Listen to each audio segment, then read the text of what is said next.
Amém, irmãos? Bom dia. Queremos que o Senhor está falando, né? E abre a sua Bíblia comigo em Atos capítulo 3.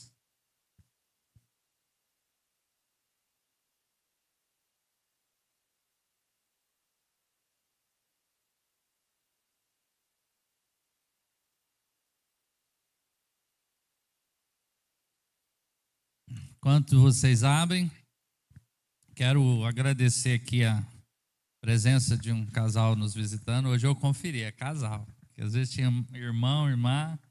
Bruno, Maria Clara, amigos do Rafael, vocês são bem-vindos. O Davi foi para lá já. Tá bem? Sejam bem-vindos e nós esperamos que Deus fale com vocês aqui essa manhã e ministre na vida de vocês, né? Vocês se sintam bem, mas mais importante que isso, que vocês sintam a presença falando na vida de vocês. Amém? Acho que hoje eles que estão nos visitando, né? Irmãos, olha aí do lado. Você tem sentido falta de alguém? Você sentiu falta de alguém? Sentiu? Então, durante a semana, manda uma mensagem para o irmão. Querido, senti sua falta. Funciona muito mais do que quando o pastor faz, porque se eu não faço reclame, eu faço. Ou os irmãos fazem. Mas o irmão sente falta, a pessoa se sente pertencente, né? Não é a obrigação. Então, lembre do irmão que você sente falta. Não cobre, mas ore por ele, abençoe, expressa, né, que ele fez falta, né? E hoje ainda não foi possível, mas eu creio que nós vamos ter muitos testemunhos do que nós oramos aqui no domingo passado. E esse tempo de oração, como tem sido gracioso e como é importante nós estarmos congregados, né? Então, Newton fez a cirurgia, já está em casa, já está bem, né? Deve estar assistindo pelo vídeo. Nós fizemos uma visita para levar para a irmã Neide, ela estava bem melhor, tinha diminuído as dores, né? Hernani e Rosângela estão acompanhando mais de perto. Aquelas dores de uma metástase diminuiu e ela disse que parou de orar para Deus curá-la e começou a orar agradecendo a cura que Deus já liberou. A Samires também, que nós estávamos orando por uma infecção, tem um testemunho tremendo, vamos deixar para ela contar, né? Grande mesmo. E que o Senhor possa estar nos animando com a vida da igreja. Amém? Então vamos para a leitura. Amanhã eu vou no médico, eu acho que cabe essa briga com esse negócio aqui. Vamos ler a partir do versículo 18. Atos 3, versículo 18. Mas Deus assim cumpriu o que tinha anunciado anteriormente pela boca de todos os profetas, que o seu Cristo havia de padecer. Portanto, arrependam-se e convertam, para que sejam cancelados os seus pecados, a fim de que da presença do Senhor venham tempos de refrigério, e que ele envie o Cristo que já foi designado para vocês, a saber, Jesus, ao qual é necessário que o céu receba, até que os tempos da restauração de todas as coisas, de que Deus falou por boca dos seus santos profetas, desde a antiguidade. Porque Moisés disse: o Senhor Deus fará com que do meio dos irmãos de vocês se levante um profeta semelhante a mim. A esse vocês ouvirão em tudo o que ele lhes disser. E quem não der ouvidos a esse profeta será exterminado do meio do povo. Vamos ter mais uma palavra de oração pela palavra agora. Oramos bastante, mas oração é sempre bom. Alguém pode orar? Ter esse tempo agora de ministração? Não precisa esperar muito.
Amém.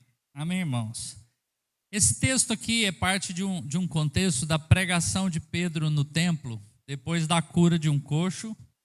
Cura do coxo que vem depois de um tempo que fala do estilo de vida da igreja, que fala ali em Atos 2 que eles perseveravam na doutrina dos apóstolos, na comunhão, no partir do pão, que antes disso vem o batismo no Espírito Santo. Andando de trás para frente, existe uma promessa que nós receberíamos poder ao descer sobre nós o Espírito Santo, e com esse derramar do Espírito Santo se estabeleceu a igreja se estabelecendo, ela tinha um estilo de vida, e aí ela chega um tempo aqui que Pedro cura um coxo na entrada do templo ali em Jerusalém, e com esse coxo sendo curado, esse homem começou a louvar a Deus e entrar no templo, e aí surge esse ambiente onde Pedro traz essa palavra. E diz que pela fé no nome de Jesus é que foi fortalecido esse que estavam vendo, e que foi por meio de Jesus que a saúde dele foi refeita. E ele traz esse contexto dizendo: eu sei que vocês fizeram por ignorância, que é o quê? Vocês mataram o Cristo. Parece que Pedro está trazendo uma acusação. E esse é um contexto que nós vamos andando, de que Pedro começa a pregação do Evangelho. E nós olhamos tanto para a igreja. Estava conversando com um irmão essa semana em casa, falou: nossa, às vezes nós estamos pregando coisas, elas não são reais, aí nós vamos olhar para a igreja primitiva, a gente acha lindo, mas ao invés, às vezes, de gerar fé, gera desânimo, porque nós oramos para essa realidade de vida, perseverar na doutrina, vender tudo que tinha. A gente assim, nossa, era maravilhoso demais, mas inviável demais para nós hoje, não é? Quando a gente olha para a igreja primitiva e fala assim, esse é o modelo, e esquece, porque nós estamos tão distantes disso, e parece que não é aplicável. E eu fiquei pensando nisso. Ele foi embora, largou eu com esse negócio e a semana toda.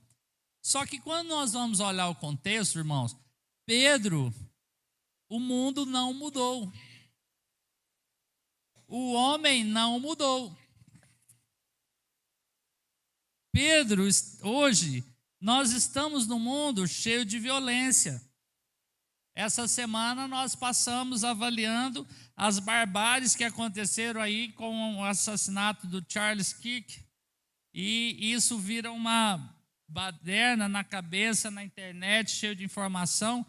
Hoje o mundo está cheio de violência, o mundo está revoltado, uns estão comemorando, olha o absurdo, a morte de um homem, outros estão achando absurdo.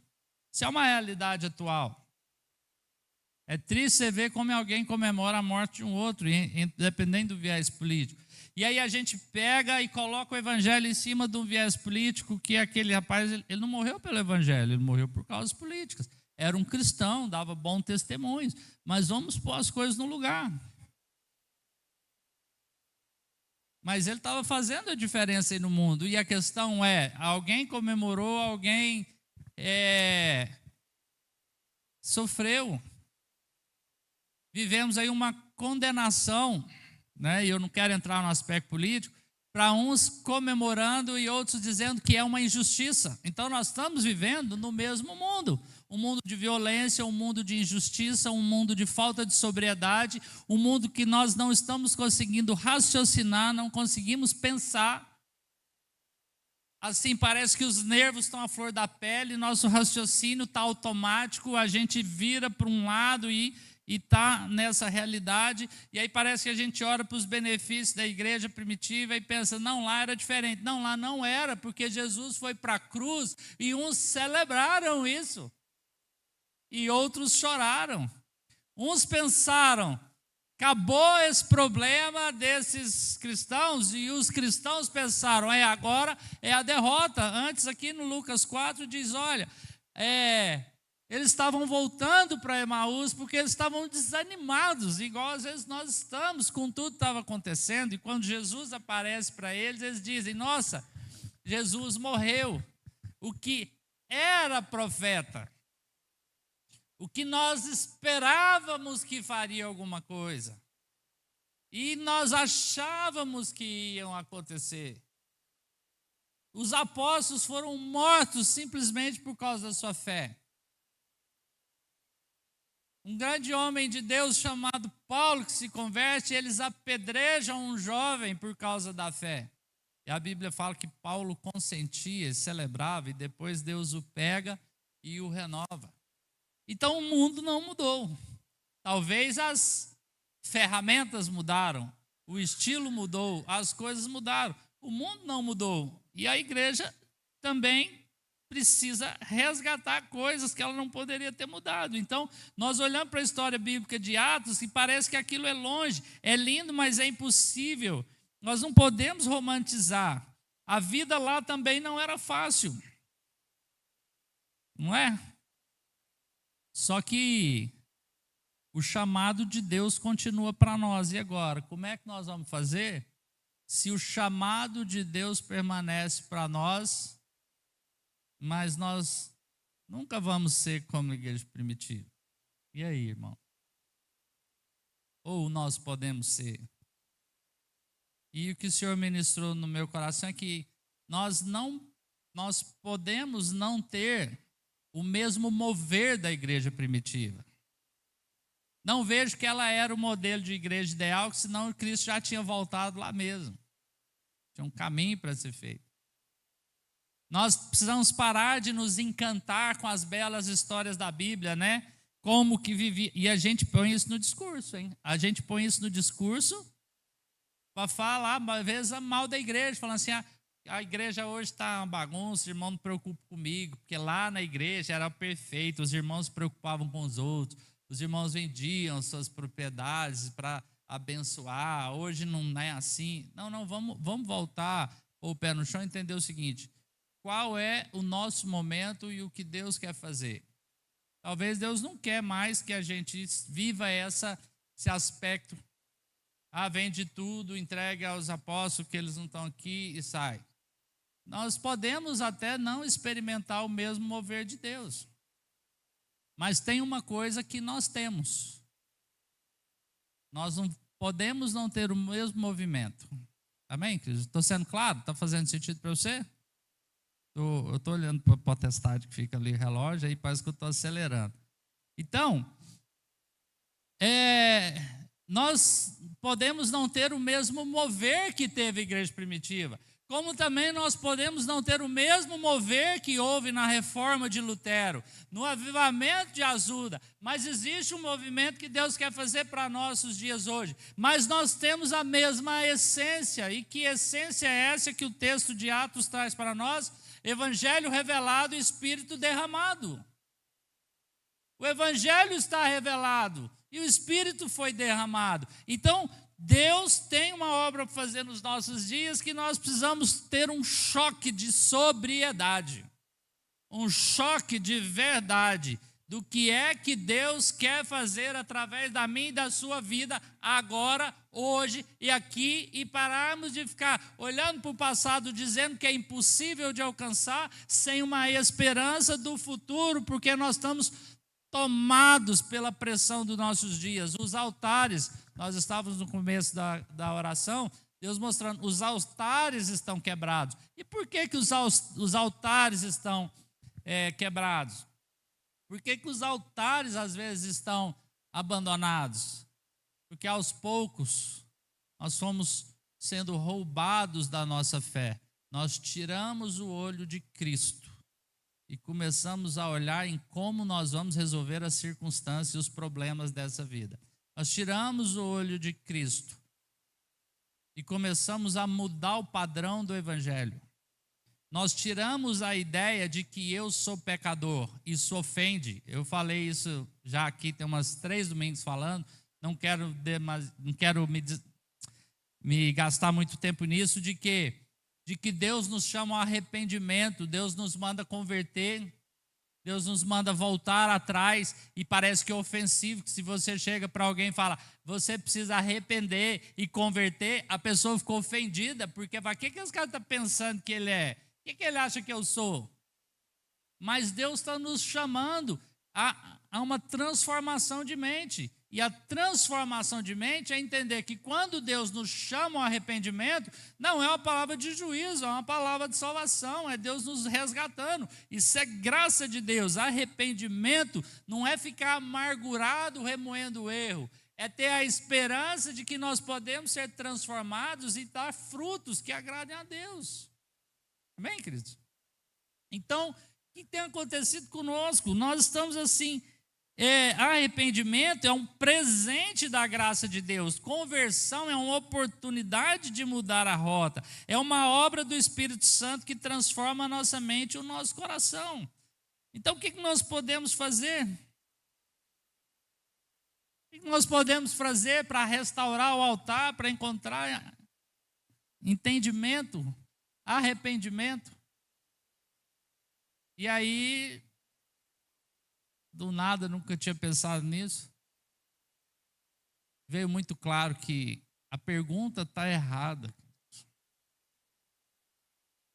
E quando nós estamos com a pergunta errada, significa que o fundamento do nosso entendimento do Evangelho também está errado. Entendeu? Quando eu faço pergunta errada, é porque a base que eu tenho está errada. Então, o primeiro ponto, eu sou pecador e eu não posso acessar Deus. Já entendemos isso? Eu não sou um cara legal. Quer dizer, eu não sou tão ruim assim. Não, é pior do que você pensa. É pior. Por quê? Não estamos falando de julgamento, eu não quero trazer isso aqui como um jargão, não. Eu estava orando ali para que o Senhor traga para nós essa manhã revelação do Evangelho. Revelação, porque quando fala que é pior, é a natureza do pecado. A gente olha para a televisão e fica escandalizado com um cara que mata o outro por causa de política, um tiro, a violência, o roubo, corrupção. Irmãos, nós estamos nesse mundo, nós temos a mesma natureza, nós temos a mesma genética, e nós tivemos a graça de ser alcançado por Cristo, nos dá um comportamento moral, e é um tempo de nós fazermos diferença. E se a coisa está desse jeito lá fora, a responsabilidade não é do mundo, é da igreja, porque nós teríamos que estar pregando o Evangelho. Porque o mundo não vai mudar. E nós estamos trabalhando muito para nos proteger do mundo, proteger os nossos filhos do mundo, querendo um mundo melhor. Não, isso é embriaguez. Porque a palavra nos diz que os últimos dias não vão ser assim. Parece que vocês não estão muito animados com a minha pregação. Se está ruim, vai piorar o mundo. Então, o que é a perspectiva de que eu quero tirar vocês dessa pressão? Porque o centro da minha palavra é assim, ó, vocês vão viver tempos de refrigério. Todo mundo aqui quer um tempo de refrigério, quer ou não quer? Então precisa de mudança de mente. Precisa entender que o mundo não vai mudar, precisa entender que nós somos maus, precisa entender que o homem não mudou. Como não mudou? A natureza é a mesma, mudou-se, o sistema não mudou. Muda as coisas, muda as formas, muda as ferramentas. Mas outra coisa boa para te contar, o plano de Deus também não mudou. Deus não vai mandar anjo para pregar o Evangelho. E a Bíblia diz que Deus levantou a igreja e essa igreja vai transtornar o mundo e essa igreja recebe toda a autoridade pelo poder do Espírito Santo. E ela não vive à mercê desse mundo. Nós não andamos na mercê desse mundo. Amém, queridos? Por que o altar é tão importante? Porque o altar é a fonte de conexão com Deus, onde, enquanto estou nesse mundo, eu vou buscar os verdadeiros recursos, as verdadeiras direções, o verdadeiro fundamento. Mas nós estamos enchendo a nossa cabeça de teoria religiosa e algumas até certas, mas desconexas. Desconectado. Né? A gente tem uma mente mirabolante para argumentar sobre a vida na carne. Esses dias eu vi um videozinho pequeno, pode não parecer falando de saúde. Aí chega lá o camarada, em cima de, não lembro se é o médico, ele fala assim, Carne é bom? Cara, é bom, precisa comer. Tomate é bom? É. Alface é bom? É bom. E não pode comer um pão torrado todo dia? Então por que vocês estão falando que sanduíche é ruim? Porque eu não posso juntar tudo. Se pão é bom, carne é bom, bacon é bom, ovo é bom. E que mente maligna, né? A gente com a Bíblia. É a gente com o chamado de Deus dizendo, por quê? Não é bem assim. Não tem nada a ver. Eu tenho muita coisa. Preciso de tempo. Eu tenho muito problema para resolver. Eu não lembro se era Charles Finney que diz que quanto mais coisas, o dia que ele tinha mais problemas para resolver, os discípulos dele ficavam, eu não lembro o nome, é um avivalista. Acho que citei o nome errado, mas depois eu vejo. Diz que o dia que eles tinham mais coisas para resolver é o dia que ele mais demorava a sair do quarto. E aí um dia alguém questionou, por que o dia que a gente tem mais problema é o dia que você mais demora? Ele falou, porque é o dia que eu preciso gastar mais tempo na presença de Deus para pegar a direção de tanta coisa que a gente tem que fazer. A gente entende que orar e estar na presença de Deus não é algo prático. Oração virou obrigação religiosa, leitura bíblica virou obrigação religiosa. Então, há uma necessidade de nós voltarmos, porque a chance que nós temos significa o Evangelho. Nós precisamos de um Salvador. A solução dos nossos problemas está fora de nós. Amém? Então, o que a palavra está nos dizendo? Olha aqui. Mas Deus cumpriu o que tinha anunciado anteriormente pela boca de todos os profetas, o seu Cristo havia de padecer, portanto, arrependa-se e converte-se para que sejam cancelados os seus pecados. Nós precisamos de um Salvador. Então, a pergunta que nós temos é: o que eu vou fazer para arrepender? O que eu vou fazer para converter? Essa pergunta está errada. Por que você não pode fazer nada? O chamado arrependimento, o chamado à conversão, esse presente de Deus, não é o que você faz, mas é o quanto você se expõe à presença de Deus. O que eu posso fazer? Nada, a não ser ficar exposto a Deus. E por que a gente está sofrendo tanto? Porque a gente está se expondo pouco a Deus, ao Espírito, ao corpo, onde a gente declara, né? Não, eu creio, quando a coisa aperta, eu creio, pede a igreja para orar, porque lá está escrito que as portas do inferno não prevalecem contra a igreja, mas eu não quero me expor à vida da igreja. E essa pouca exposição reflete em pouca transformação.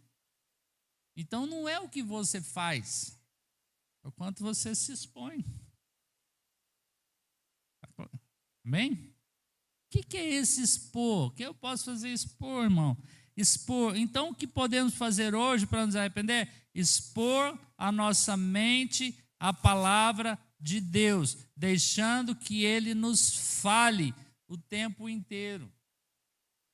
Tudo que eu for fazer tem que estar fundamentado em cima da palavra de Deus. Lucas 24, 27, quando os discípulos de Emaús estão saindo e depois, mais na frente, Jesus está pregando para os próprios discípulos que estão reunidos, ele está dizendo, olha, Jesus apareceu e pregava-lhes a palavra, começando por Moisés, eu nunca tinha parado para pensar, para observar essa palavra por todos, começando por Moisés, por todos os profetas, explicava-lhes o que se achava em todas as escrituras. Queridos, nós precisamos enxergar que nenhuma vírgula da escritura pode ser rejeitada, nada passou.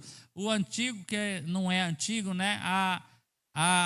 O Antigo Testamento aponta para Cristo, o Novo Testamento revela a vinda de Cristo já aconteceu e o retorno na segunda vinda de Cristo virá. Nós perdemos o senso do reino de Deus, nós perdemos o senso de qual é o real sentido da nossa vida. Nós não pertencemos a esse mundo e nós vamos para a palavra não nos expor ao que Deus quer nos falar. Nós vamos para a palavra como um livro de regras para a gente não se dar mal.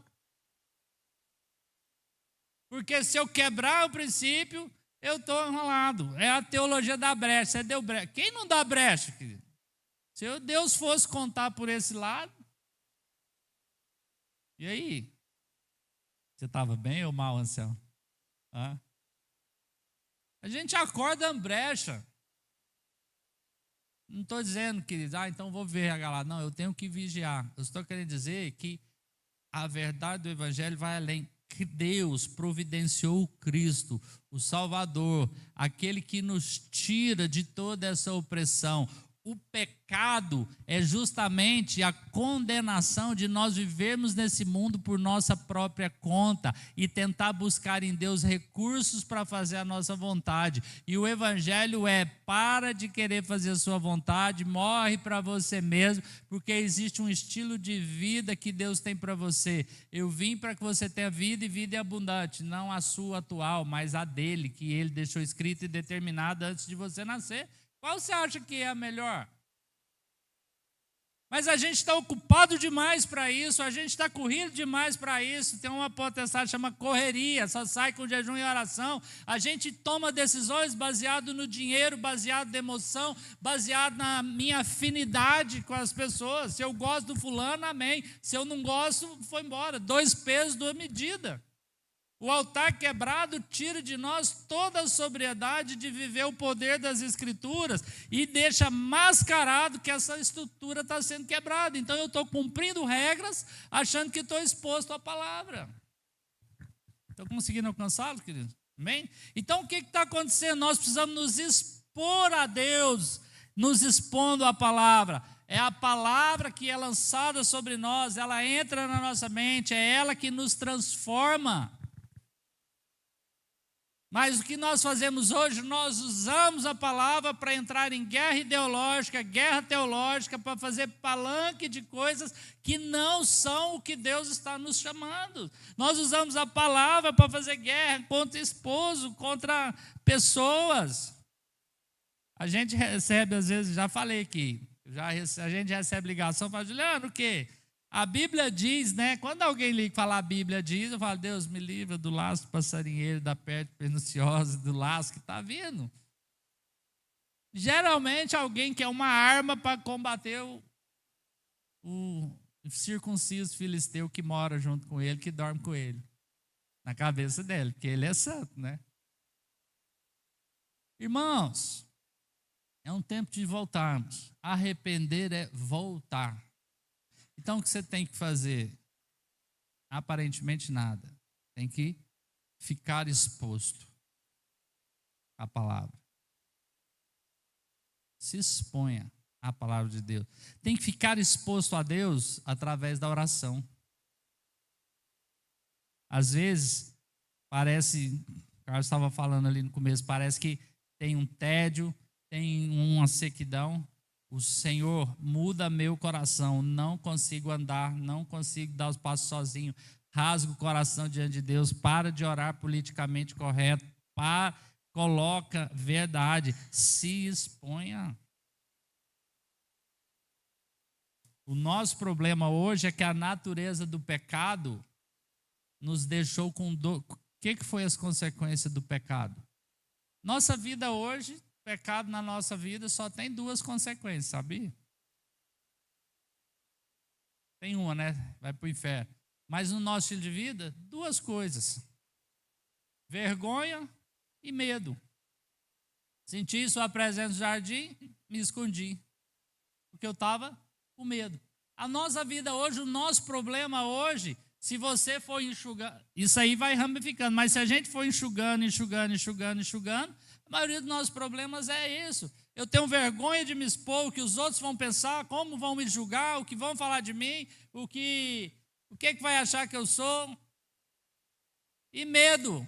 Eu não vou ser aceito, eu não vou conseguir a promoção, eu não vou conseguir pagar a conta, eu não vou conseguir sustentar a família, eu não vou conseguir, sei lá, um emprego. Mas esses não são os alvos da nossa vida. E eles estão consumindo 99% do nosso tempo. Eles são parte da nossa vida.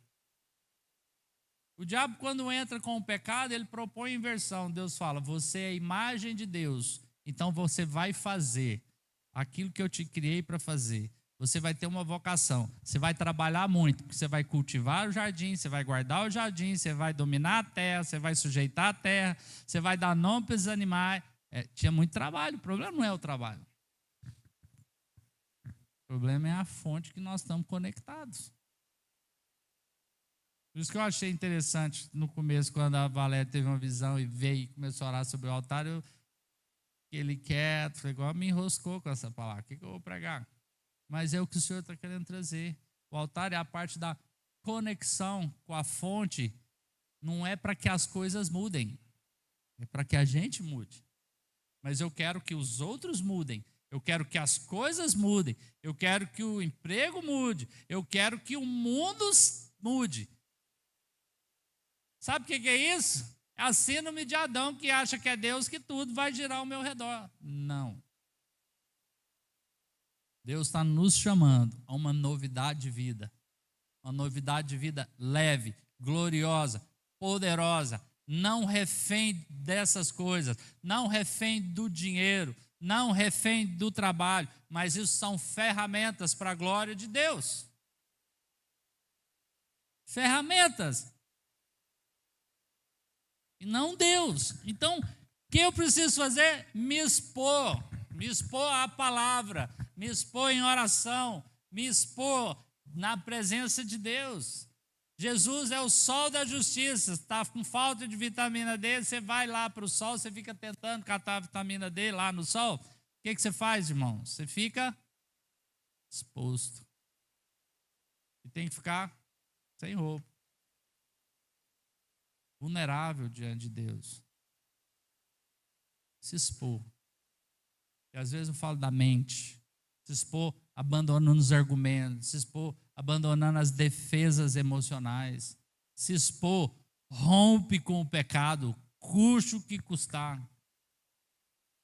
Às vezes nós entramos em caminhos com o pecado que custa caro, mas não interessa, rompe. Nós vemos lá em Esdras, parece que é duro, né? Quando Deus quer restaurar para trazer Cristo. Faz com que os maridos até dispensem as esposas. Lembra daquele texto?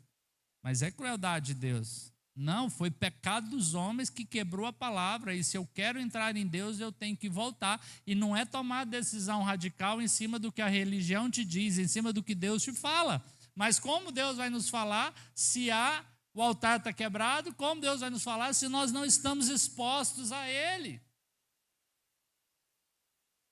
Mas Ele está fazendo, querido. Se essa palavra está vindo hoje, é porque Ele está nos esvaziando, para não nos encher com o que é dele. Amém?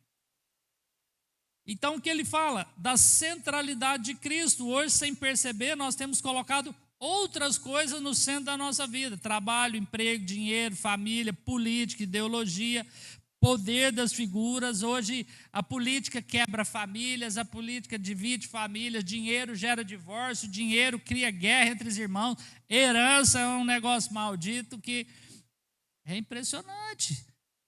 Vamos parar. Começando por Moisés, por todos os profetas, explicava-lhe as Escrituras. Cristo no centro não é slogan. Cristo no centro virou jargão.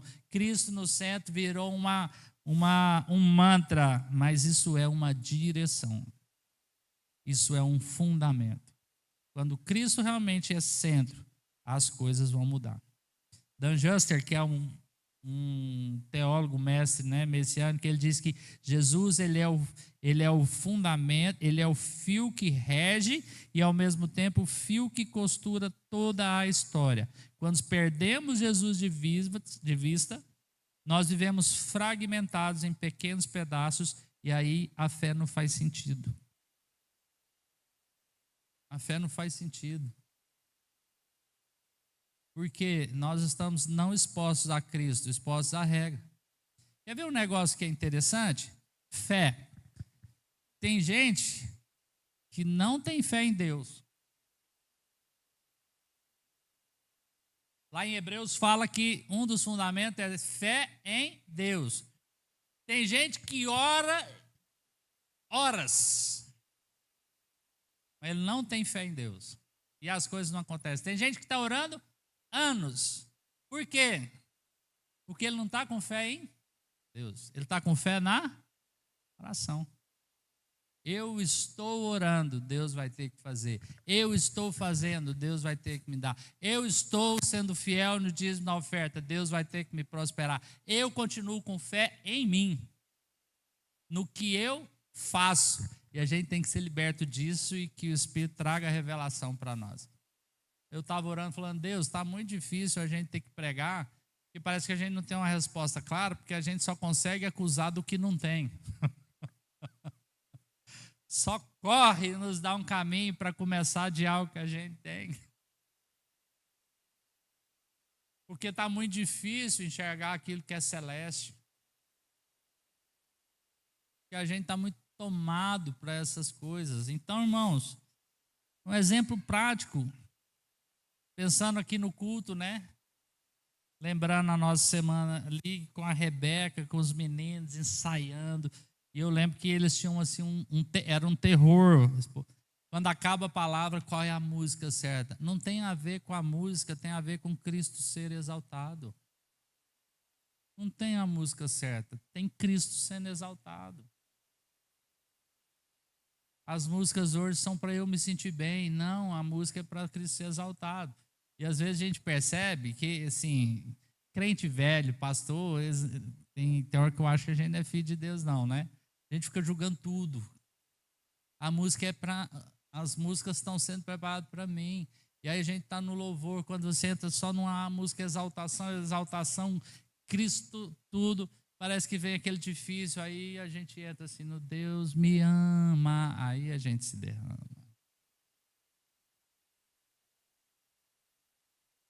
Nós precisamos estar expostos a Cristo. E eu não estou querendo jogar para nós culpa, mas chamá-los para que a gente fique exposto a Cristo e você se livre do fardo, do que você tem que fazer. Só esteja exposto ao Senhor.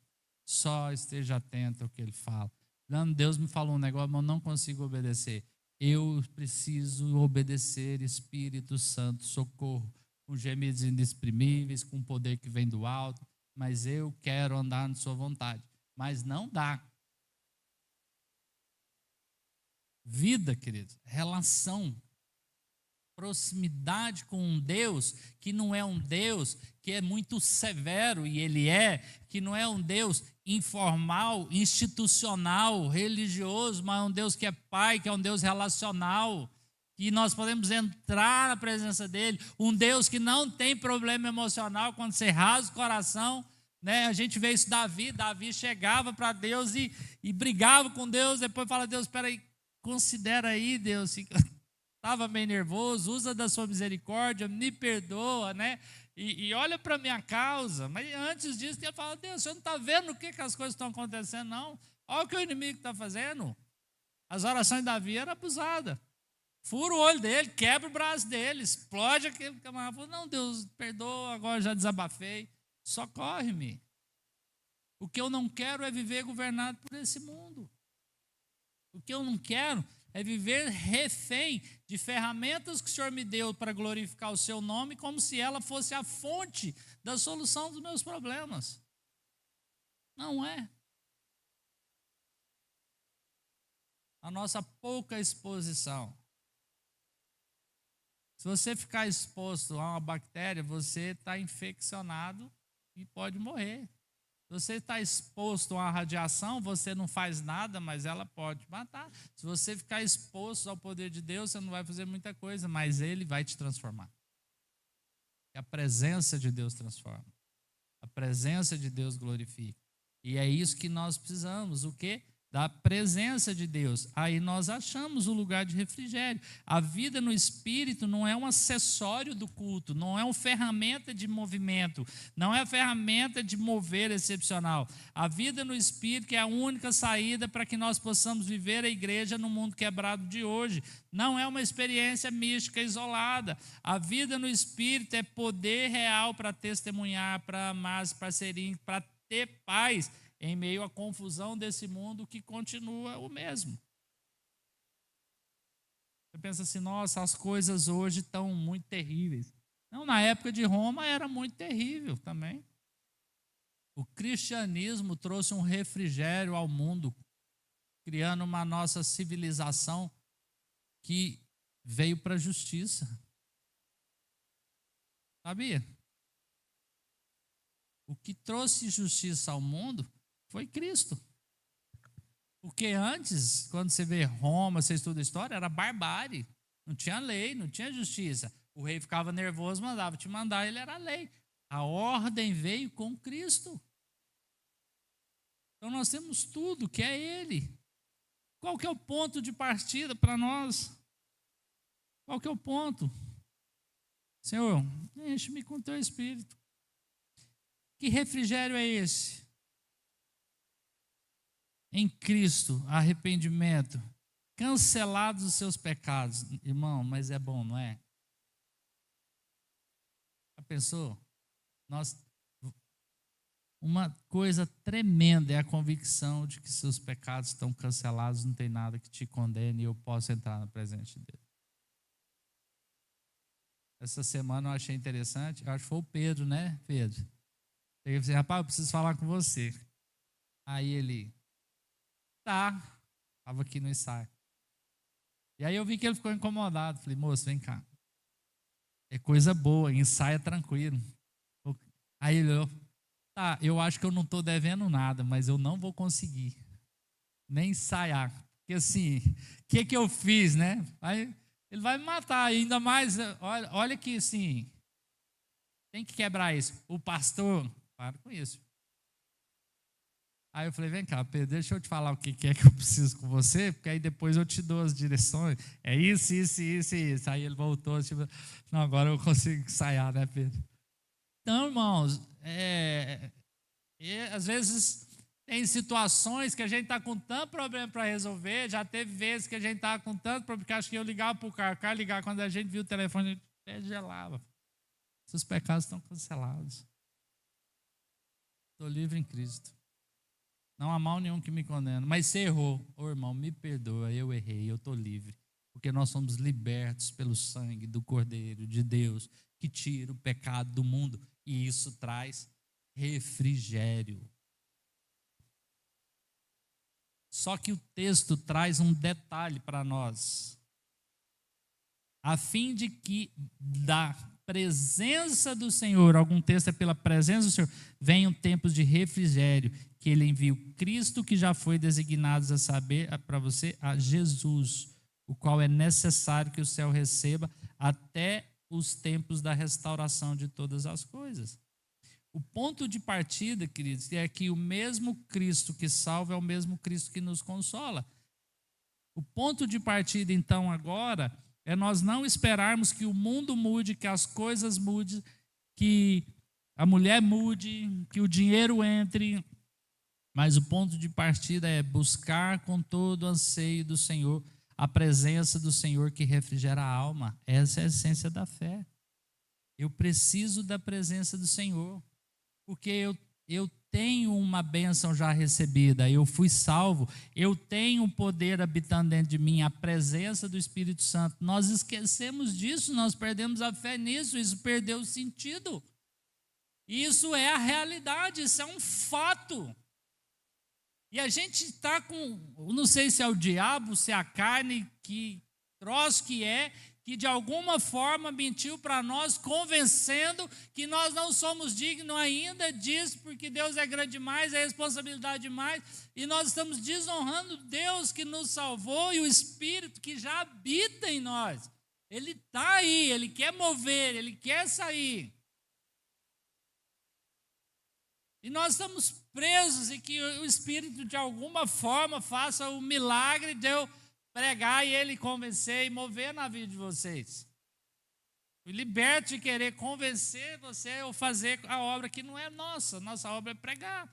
Quando o poder do Espírito Santo para testemunhar o Evangelho, não é função nossa convencer. Nossa função é jogar a semente no coração da pessoa para que o Espírito Santo venha, regue e gere vida. Porque a mensagem do Evangelho é loucura, meu irmão. Para pensar se você mesmo converteria ouvindo o verdadeiro evangelho de alguém chegar e falar, moço, você é pecador, vai para o inferno e filho do diabo. Mas eu tenho uma notícia boa para você. Deus que te criou, se fez carne, veio para a terra, morreu numa cruz, apanhou, foi torturado, sofreu, morreu na cruz no seu lugar, depois ficou 3 dias enterrado, ressuscitou, está lá no céu e vai voltar para te buscar. Irmãos, racionalmente, na carne, faz sentido? Hã? Então, por que você creu nisso? Por causa de uma obra poderosa do Espírito Santo. Que não está no céu, está em nós. Que não virá, já está. Sabe o que é o problema? A gente está pedindo para Deus aquilo que Ele já nos deu. E a gente está querendo partir do princípio daquilo que falta e não daquilo que a gente tem. O que falta para nós? Falta um mover poderoso, falta um mover em atos, falta curar enfermos, falta eu estar perfeito, falta eu pagar minhas contas, falta eu orar e Deus responder, falta eu ter paz. Isso que o mover de Atos tinha, nós não temos, mas nós já temos o ponto de partida e a essência. Nós temos o Evangelho revelado e o Espírito Santo derramado. Esse é o ponto de partida. E o que é que eu vou fazer com o entendimento, com a revelação de que eu já recebi o Evangelho e que o Espírito já foi derramado? E a partir de agora, com essa mensagem, com esse poder, qual é o passo que eu vou dar? E aí a gente tem outra ideia que é um pecado, que é separar a vida secular da vida sagrada, porque eu entendo que o Evangelho e o Espírito Santo é algo que eu guardo durante a semana para gastar na igreja. Não, querido, você precisa do Evangelho e precisa do poder do Espírito Santo na hora que você está trabalhando, na hora que você vai estudar, Lázaro, na hora, Ricardo, que vai fazer os movimentos do bombeiro, na hora que vai estar atendendo um paciente. Nossa vida é coordenada por essas duas coisas. O Evangelho que foi revelado, você é filho de Deus, você é um mensageiro, nós estamos aqui como canais da glória de Deus. Deus não está lá no céu querendo nos vigiar, doido para a gente pisar na bola, para dar um castigo. Deus está querendo nos levantar para ser a sua imagem na terra. Esse é o projeto. Nós temos que sair do peso. Nós temos que sair dessa carga de que nos desvia o foco. Amém, irmãos? Então a nossa esperança, queridos, não está no governo, não está no sistema, não está nos líderes, não está na ideologia política de direita e de esquerda, não está nos recursos. O refrigério que experimentamos só tem uma fonte: Cristo em nós e a presença do Espírito Santo. A igreja não nasceu em um contexto fácil. A igreja de Atos não viveu em um contexto fácil. Em todo tempo, a igreja viveu debaixo de perseguição, viveu debaixo de desgaste. Mas o Espírito Santo pode gerar em nós fome pela palavra, vida de oração, comunhão genuína, testemunho. E hoje nós podemos viver isso. Deus não quer que a gente viva um mover da igreja primitiva. Ou pode ser que Ele queira. Como é que nós vamos saber? Ficando expostos a Ele. Agora, uma coisa nós temos certeza, a mesma essência nós temos. Deus possa revelar em nós e de alguma forma o Espírito possa acionar aí não sei se um botão, uma fonte, uma carga de elétrica que exploda na nossa mente a revelação do Evangelho, exploda no nosso coração o enchimento do Espírito Santo, que desentulhe os poços para que o Espírito Santo transborde. O Espírito Santo não vem de cima para baixo, vem de dentro para fora. O nosso enchimento do Espírito não é igual um balde que você pega e enche. Nosso enchimento do Espírito é igual uma fonte. E aí vocês lembram lá no Rio Grande do Sul, quando teve enchente, que a gente escandalizou, sabe aquilo? Chuva que veio do céu, uma fonte, e veio de baixo e encheu. Nada pode segurar. E o que nós precisamos, irmãos, para concluir? Redescobrir e nos expor a centralidade de Cristo na palavra. Redescobrir e nos expor à comunhão com Deus em oração. Nós vamos redescobrir o prazer e nos expor na comunhão com o corpo de Cristo. Nós estamos na defensiva, nós estamos muito armados, nós temos muitas outras prioridades. E olha só que negócio do inferno. Quando a gente fala de outras prioridades, não estou falando que você vai deixar de visitar a mãe, deixar de fazer suas coisas. Eu só estou dizendo que quando a nossa prioridade é o reino, todas as outras coisas, elas entram em ordem. Quando nós falamos de prioridade, não está dizendo, então eu vou parar de fazer as coisas para ir para a igreja. Não, você vai colocar Cristo no centro do seu coração e Deus vai te dar condição de ordenar tudo e usufruir de todas as coisas. Eu tenho pegado os meninos em casa, adolescente, e falei, gente, tem uma mania, você já percebeu que para a gente elogiar as pessoas, e até na mídia, o povo futebol, para elogiar um tem que desqualificar o outro? Por quê?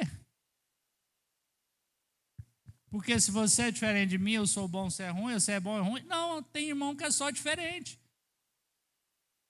Casa dele diferente, cultura diferente. Mas isso não nos alivia. E o corpo de Cristo é assim, coração é diferente de rim, ué. E eles funcionam bem. E ai de nós se eles entrarem em guerra. Tudo no reino de Deus tem ordem. O que é que põe em ordem? Evangelho revelado, Espírito derramado. Isso é o ponto de partida do que nós já temos. Nós já temos. Preciso crer, eu preciso me expor a essa verdade, eu preciso redescobrir a alegria da celebração a Deus, da esperança, e eu preciso redescobrir a esperança da vinda do reino de Deus e da volta de Cristo. Aí sim está longe. Parece que a gente está perdido no meio do abismo, porque o que a igreja viveu lá em Atos está muito lá atrás, está longe demais para mim. Agora, a esperança de que Jesus vai voltar, vai enxugar dos meus olhos toda lágrima, vai tirar toda esse mundo vai ser destruído. Eu estou tentando construir coisas, e construir algo, juntar tesouro no reino do céu, está mais longe ainda, e a gente está perdido no meio do caminho, está deriva num mar que você não sabe para que lado vai. Não tem bússola, não tem estrela. Existe uma direção. Cristo em nós. É externo. Então eu preciso me expor a Ele. E eu me exponho a Ele, como eu disse. Então nós vamos redescobrir o prazer de viver em família como corpo de Cristo, no sentido de congregar. Está sendo roubado. Nós estamos sendo roubados da riqueza da vida do corpo. Nós não começamos pelo que nos falta, pelo que temos. O evangelho revelado é a promessa de refrigério. Está aqui, arrependa-se, converta, para que sejam cancelados seus pecados, a fim da presença do Senhor venham tempos de refrigério. Deus não promete melhorar as coisas. Outro engano nosso é que nós achamos que o refrigério virá com a mudança do mundo e com a solução dos problemas. E aí o refrigério não vem nunca. Porque nós somos seres insaciáveis. Somos ou não somos? Seu sonho é comprar um carro, dura 1 ano. Quer trocar. Então nós somos insaciáveis. Fechando. O homem continua o mesmo, pecador, dividido, violento, insensato, natural, sem perspectiva. Deus continua o mesmo, oferecendo revelação do Evangelho, derramar de seu Espírito, vida eterna, bênção para nos buscar e um projeto de revelar seu Filho e salvar os seus nesse mundo. Deus continua o mundo. Os planos de Deus não mudou, a ordem de Deus continua. Anda na minha presença, ser perfeito, ide pelo mundo, pregar o evangelho, fazer discípulos. Mas nós não temos tempo. Se você não tem tempo para fazer o que Deus mandou, você está nesse mundo por sua conta. Entendeu por que está faltando refrigério?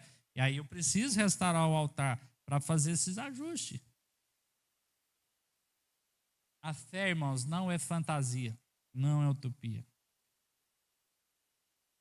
E é só na presença do Senhor que nós podemos encontrar tempos de refrigério. E Ele promete. O mundo não vai mudar. As coisas não vão mudar.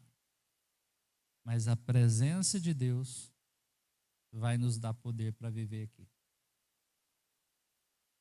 O refrigério não virá das coisas mudanças. O refrigério vem da presença de Deus. Dos recursos de Deus. Da fonte de Deus. Dos milagres de Deus. Isso não cessou. Não cessou. Nós possamos estar nos expondo. O mundo não vai melhorar, mas nós podemos viver mesmo assim o refrigério da vida. Eu notei aqui, olha, o mundo pode estar em guerra, mas na presença do Senhor há uma paz que excede todo entendimento. Está escrito. E então, por que eu não estou experimentando? Porque talvez falta a presença do Senhor. O governo pode ser corrupto, mas na presença do Senhor a justiça é eterna. Tem justiça. Esse dia eu estava falando, eu tenho pena daqueles que não estão sofrendo justiça aqui. Porque a hora que vier a justiça eterna, aí não tem mais chance. A economia pode estar falhando, o governo pode estar corrupto, nós podemos estar passando dificuldades, mas da presença do Senhor vem a provisão e o consolo. Quantos irmãos na época de pandemia ganharam dinheiro como eles nunca tinham ganhado na vida e supriram outros que não tinham condições de trabalhar, né, meu irmão? Teve gente que, quantos irmãos chegaram em casa na pandemia e falaram, não estou entendendo, por quê? Mas na pandemia que eu achei que eu ia quebrar, eu estou ganhando 3 vezes mais do que eu ganhava, e você está bem? Eu falei, eu estou bem, mas eu tenho um irmão que trabalha com um evento que não está podendo, abençoou a vida dele, e abençoou outros, porque todas as coisas são ferramentas na mão daquele que é o Senhor das nossas vidas. Então, as coisas podem não mudar, mas na presença do Senhor nós temos a resposta. O mundo está em guerra, na presença do Senhor nós temos paz que excede o entendimento. O mundo está em crise, mas na presença do Senhor nós temos o suprimento. Isso aqui não é jargão, queridos. Eu não estou querendo te motivar, não. Eu estou querendo trazer, porque a palavra que diz isso. A economia falha, mas do Senhor vem a provisão. Por isso nós cantamos, o Jeová Jiré, o Deus provedor, o Jeová Rafa, é o Deus que cura. Que Ele nos dê graça. Ele nos dê graça para sermos resgatados. Então, irmãos, nós precisamos partir daquilo que nós temos. O que nós temos? O Evangelho revelado. Que Evangelho é esse? Poder de Deus para a salvação de todo que crê. É poder. Não é só uma mensagem de convencimento mental. É poder. E Espírito derramado já habita em você. Vamos partir do que a gente tem e parar de ficar olhando para o que não tem. Feche seus olhos, coloque sua vida diante de Deus. Eu não sei o que Ele ministrou. Para nós orarmos. Já oramos tanto hoje, não sei se temos mais. Se você vai para casa meditar, mas tem um tempo agora.